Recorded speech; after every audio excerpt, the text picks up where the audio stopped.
ప్రభువునందు ప్రియమైన వారలారా, మీ అందరికీ యేసుక్రీస్తు నామములో వందనాలు తెలియజేస్తున్నాను. ఈ సమయంలో చెప్పుకోబోయే అంశం పేరు శ్రీమంతునికి శ్రమల పల్లకి. శ్రీమంతునికి శ్రమల పల్లకి.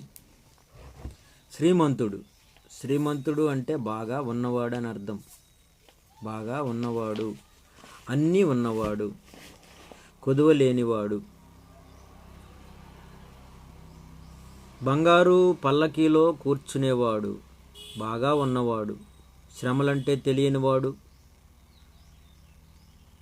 సేవకుల చేత సకల పరిచర్యలు చేయించుకునేవాడు, మంచి తిండి, మంచి వస్త్రాలు, మంచి నివాసం,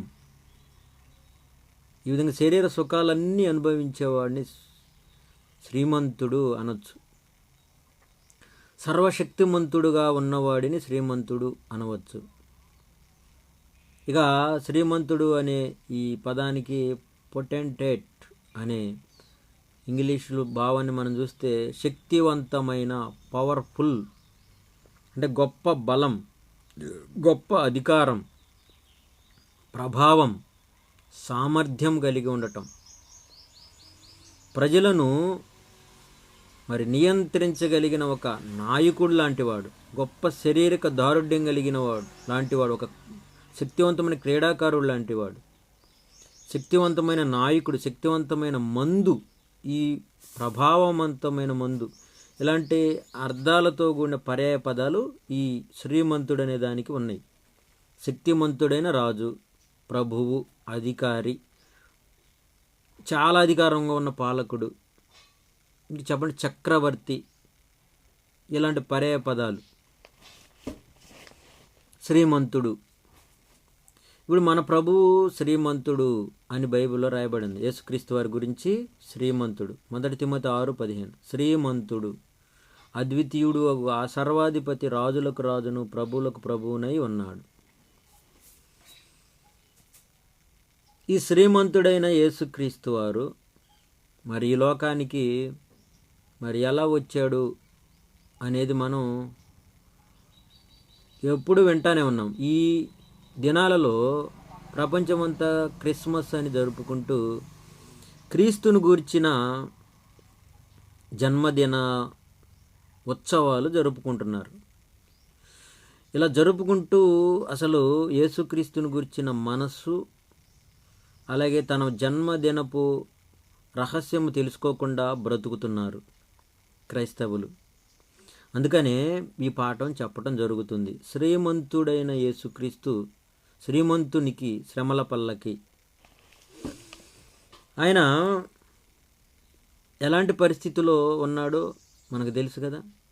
2 కొరింథీ 8:9 ఆయన ధనవంతుడై ఉండి మీరు తన దారిద్ర్యము వలన ధనవంతులు కావాలని మీ నిమిత్తము దరిద్రుడాయనని రాయబడింది. ఇక్కడ ఆయన ధనవంతుడు, బాగా ఉన్నవాడు, అందుకే శ్రీమంతుడు. శ్రీమంతుడు అంటే ధనవంతుడు, బాగా ఉన్నవాడు ఆయన.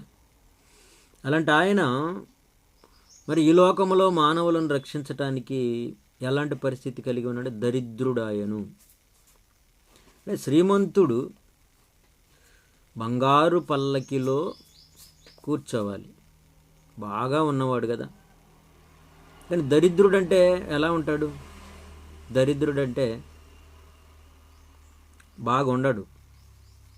యేసుక్రీస్తు వారు కూడా ఈ లోకానికి వచ్చినప్పుడు ఆయన దరిద్రుడాయను అంటే ఆయన ప్రారంభంలో మనం చూస్తే ఒక పేదవాని ఇంట్లో పుట్టాడు. అసలు శ్రీమంతులు ఎంటబడతారు. కానీ ఈ శ్రీమంతుడైన యేసుక్రీస్తు వారు పేదలు. మరియమ్మ గారు పేద, యోసేపు పేద కుటుంబంలో ఈ పేరు కలిగిన ఈయన పుట్టడం జరిగింది, శరీరధారిగా రావటం.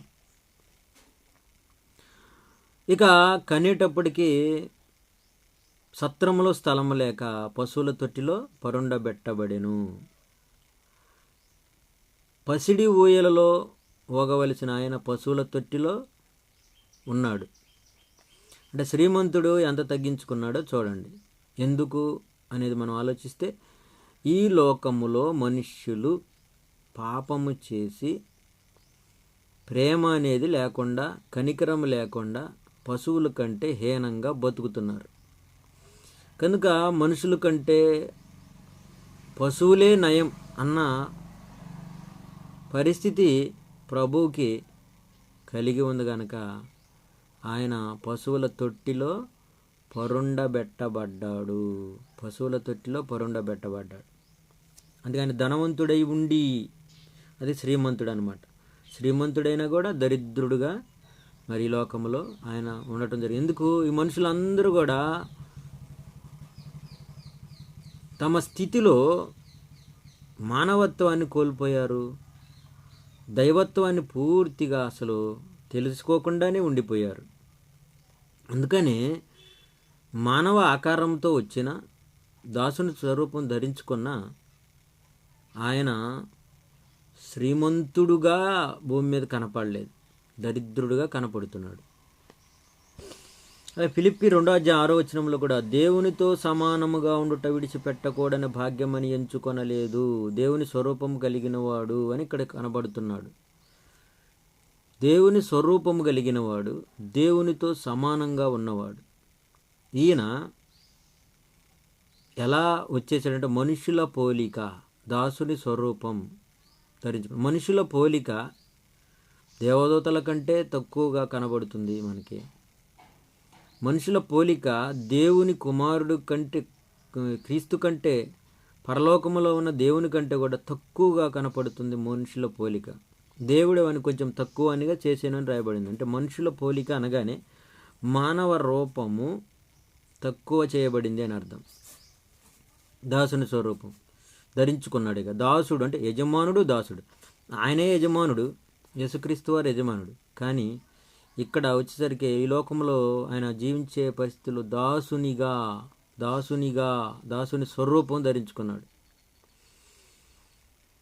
తర్వాత రిక్తునిగా చేసుకున్నాడు. అన్నీ కలిగి ఉన్నవాడు రిక్తునిగా చేసుకున్నాడు. ఈ విధంగా తగ్గించుకున్నాడు. ఎందుకు తగ్గించుకున్నాడంటే మనుషుల పోలికలో మనిషి హెచ్చు స్థితి కలిగి బతుకోవాలనుకుంటున్నాడు, తగ్గించుకోకుండా బతుకుతున్నాడు. దాసునిగా జీవించవలసిన మనిషి దగా చేస్తూ తానే గొప్పవాడిని చూపించుకోవాలని చూస్తున్నాడు. గర్విష్ఠుడుగా బతుకుతున్నాడు, దోచుకునేవాడుగా బతుకుతున్నాడు మనిషి. అందుకనే యేసుక్రీస్తు వారు ఈ లోకంలో పుట్టినప్పుడు మానవుల పోలికలో పుట్టినప్పటికీ మానవుల్లాగా గర్విష్ఠుడుగా ఉండకుండా, మానవుల్లాగా దోచుకోకుండా, మానవుల్లాగా దగా చేయకుండా ఆయన ఈ మానవులలో మనం ఏదైతే తక్కువది అనుకుంటున్నాం ఆ స్థితిలో ఉండి దేవునికి ఇష్టంగా బతికాడు. అందుకని ఆయన శ్రమలు శ్రీమంతునికి శ్రమల పల్లకి మనకు అర్థమవుతుంది. వడ్రంగి కుటుంబంలో పుట్టాడు. వడ్రంగి కుటుంబంలో వడ్రంగివాడుగా ఉన్నాడు. పరలోకంలో ఉన్నప్పుడు, ఈ సృష్టిని చేసినప్పుడు ఆయన ప్రధాన శిల్పిగా ఉన్నాడు. మరి ఈ లోకంలో శరీరాన్ని ధరించుకొని మనల్ని రక్షించడానికి వచ్చినప్పుడు వడ్రంగిగా ఉన్నాడు ఆయన. ఇక ఆయన మానవులను పవిత్రులుగా నిర్మించే శిల్పకారుడుగా వచ్చాడు. ఇక అందుకోసమే మానవులను మంచిగా నిర్మించడం కోసం ఆయన ఈ తక్కువ స్థితుల్లోకి ఆయన వచ్చేసాడు. కలిగి ఉన్నదేది ఆయన లేకుండా కలగలేదు. అయినప్పటికీ కూడా ఆయనను కనినప్పుడు ఈ కనికరము లేని ప్రజల్లో ఉన్నటువంటి నివాసాలలో, బంగళాల్లో ఉండలేదు. ఆయన కనికరము లేని ప్రజల మధ్య కాకుండా పశువుల తొట్టిలో పరుండబెట్టబడ్డాడు. యేసుక్రీస్తు వారు ఆయన మనస్సు ఎలాంటిదో చూడండి. ఆయన మనస్సు ఎలాంటిదో చూడండి. శ్రీమంతుడే కానీ శ్రమల పల్లకిని కోరుకున్నాడు. 12 ఏళ్ల వయసు నుండే పరలోకపు తండ్రి పనిలో శ్రమలు ఆయన కోరుకున్నాడు. ఇక 30 సంవత్సరాల మధ్యకాలంలో తల్లిదండ్రులకు లోబడి ఆ వడ్రంగి పనిలో కుటుంబాన్ని పోషిస్తున్నాడు పెద్దవానిగా, కుటుంబానికి పెద్ద కుమారుడుగా. ముల్లోకాల తండ్రి కుమారుడుగా ఈ లోకంలో ఉన్నప్పటికీ ఆయన ఏం చేశాడు? మనుషులందరికీ 30 సంవత్సరాల దగ్గర నుంచి మేలు చేశాడు. రోగులకు మరి ఆయన బాగు చేశాడు, రోగులను చచ్చిన వారిని బతికించాడు, కుష్ఠరోగులను బాగు చేశాడు, కుంటివారిని బాగు చేశాడు, గుడ్డివారికి చూపించాడు, మూగవారికి నోరిచ్చాడు, పక్షవాతం కలిగిన వారిని బాగు చేశాడు. ఈ విధంగా ఆయన చేయని స్వస్థత అంటూ లేనే లేదు. మానవులకు మేలు చేశాడు. 33.5 సంవత్సరాల వయసులో మరి తండ్రి అప్పగించిన పనంతా ముగించేసి మనందరి పాపముల కొరకై సిలువ మానుపై మరణించి చనిపోయాడు. ఈ సిలువ మరణం గురించి ఫిలిప్పీ 2:6 ఏముందంటే, తగ్గించుకున్నాడు ఎంతకంటే సిలువ మరణము పొందునంతగా తగ్గించుకున్నాడని రాయబడింది. ధర్మశాస్త్రం ప్రకారంగా మాను మీద వేలాడదీయబడిన ప్రతివాడు శాపగ్రస్తుడు. భయంకరమైన మరణాన్ని మన కోసం ఒప్పుకున్నాడు ఆయన, మాను మీద వేలాడదీయబడటం. అంటే శ్రీమంతునికి శ్రమల పల్లకి. అసలు భూమి మీద ఉన్న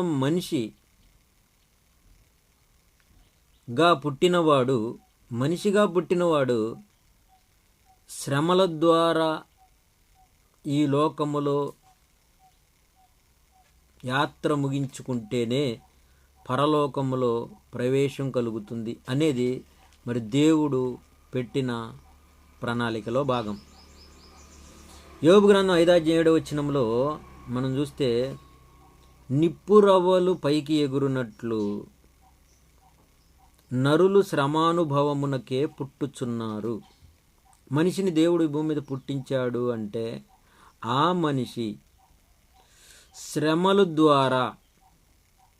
శ్రమలానుభవము ద్వారా తను తాను తగ్గించుకుంటూ వినయ మనస్కుడై ప్రేమ కలిగి పొరుగువాన్ని ప్రేమిస్తూ తండ్రి అయిన దేవుని ప్రేమిస్తూ క్రీస్తును అంగీకరిస్తూ ఈ విధంగా జీవిస్తూ శ్రమలలో విజయం పొంది చచ్చిపోయి పరలోకానికి వెళ్ళాలి. ఇది దేవుని యొక్క ప్రణాళిక. అందుకే నిప్పురవ్వలు పైకి ఎగురునట్లు నరులు నరులు శ్రమానుభవం పొందితేనే నిప్పురవ్వ ఎగిరినట్లుగా నిత్య జీవానికి వెళ్ళిపోతారు, నిత్య లోకాలకి ఎగిరిపోతారు. నిప్పురవ్వలు పైకి ఎగురునట్లు నరులు శ్రమానుభవమునికే పుట్టుచున్నారు.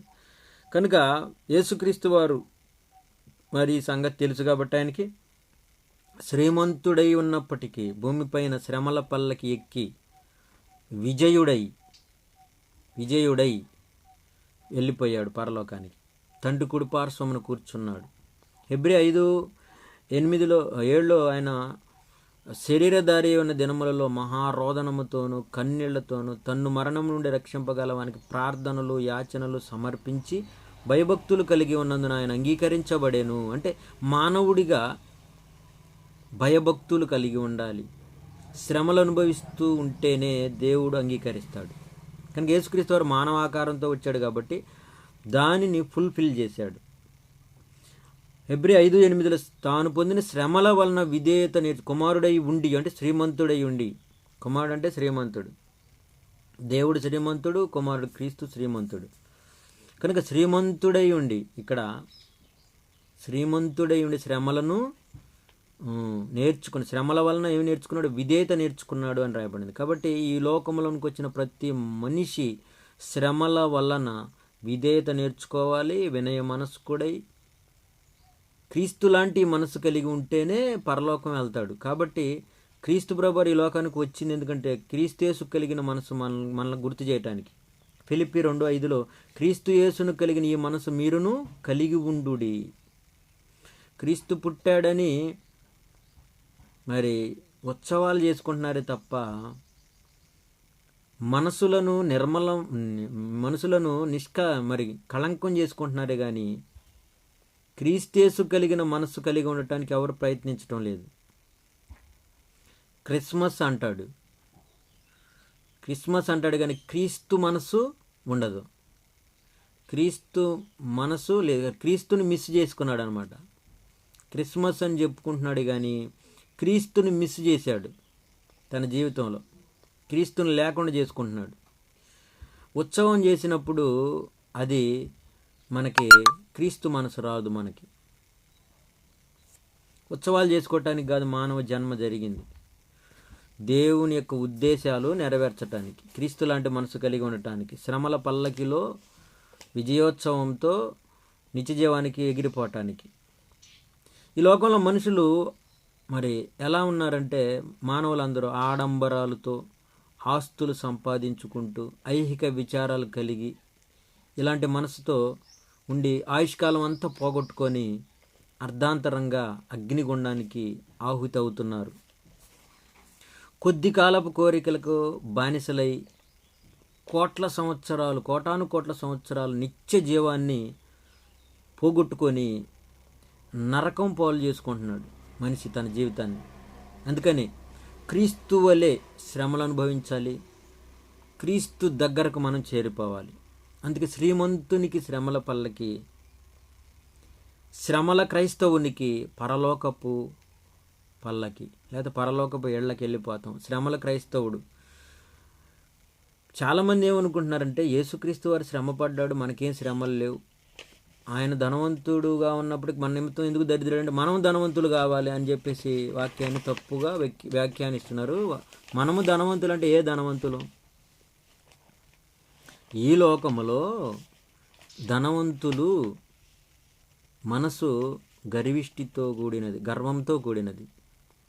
ధనవంతులు యహమందు ధనవంతులైన వారు గర్విష్ఠులైపోతారు. కాబట్టి గర్విష్ఠులు కాకుండా ఉండాలంటే వాళ్ళు ఏం చేయాలంటే తమ ధనములు ఇతరులకు పాలు ఇవ్వాలి. నిజమైన ధనవంతుడు ఎవరు అంటే దాతృత్వము కలిగిన వాడే ధనవంతుడు. ధనము ఉండి దాతృత్వం అంటే ఇవ్వటం అనేది లేదనుకోండి, ధనాన్ని ఇతరులకు పంచడం లేదనుకోండి, అతను ఉపయోగం లేనివాడు. వాడు దానహీనుడు.